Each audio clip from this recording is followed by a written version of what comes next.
بسم اللہ الرحمن الرحیم۔ صوتی موضوع پر مسح جائز نہیں ہے۔ چاروں اماموں کے نزدیک صوتی موضوع پر مسح جائز نہیں۔ اگر ان پر مسح کرے گا تو وضو نہیں ہوگا، پس نماز نہیں ہوگی۔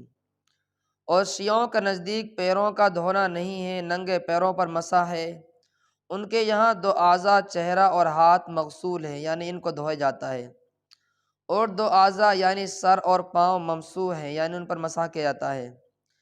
آج کل ایک نیا فرقہ نکلا ہے جو خود کو سلفی کہتا ہے، ان کے نزدیک نائلون اور سوتی موضوع پر بھی مسح جائز ہے۔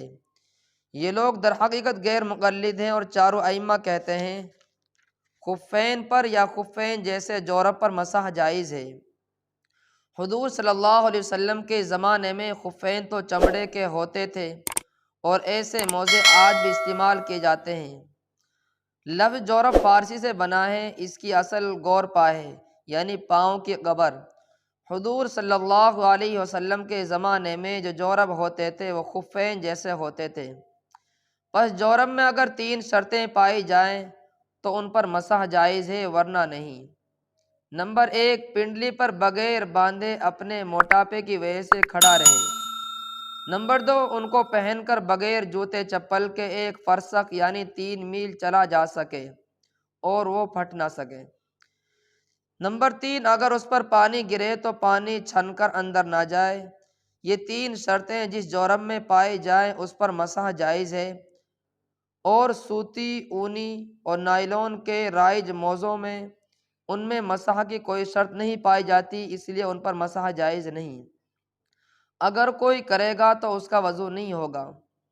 سوتی موضوع پر مسح کرنے والے کے پیچھے نماز نہیں ہوتی، اور جو مسائل طہارت کے باب میں سے ہیں یا نماز کی صحت و فساد سے متعلق ہے، ان میں اگر مقتدی کو معلوم ہو کہ اس کے امام نے ایسا عمل کیا ہے جس سے اس کا وضو ٹوٹ گیا ہے، تو اس کے پیچھے اس مقتدی کی نماز نہیں ہوگی، اور جن کو معلوم نہیں ان کی نماز ہو جائے گی۔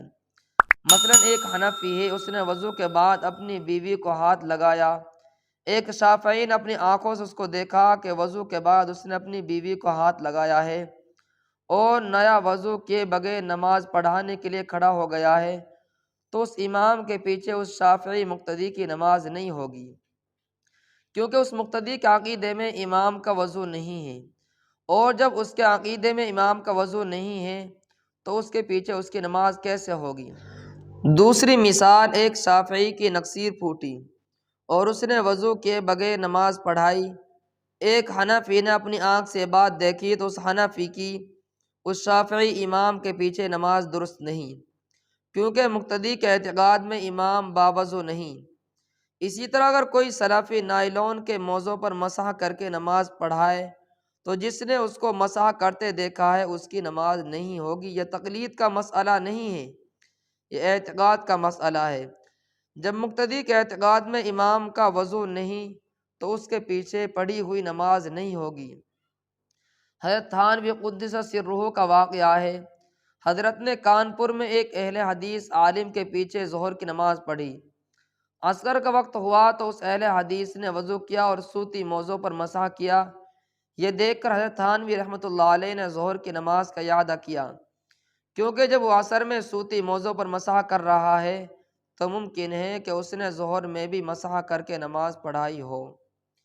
اس لیے کوئی آدمی سوتی اور اونی موضوع پر مسح کر کے نماز پڑھائے یا اس طریقے سے کوئی اس کے پیچھے نماز پڑھتا ہے تو اس کی نماز نہیں ہوتی، کیونکہ یہی صحیح مسئلہ ہے۔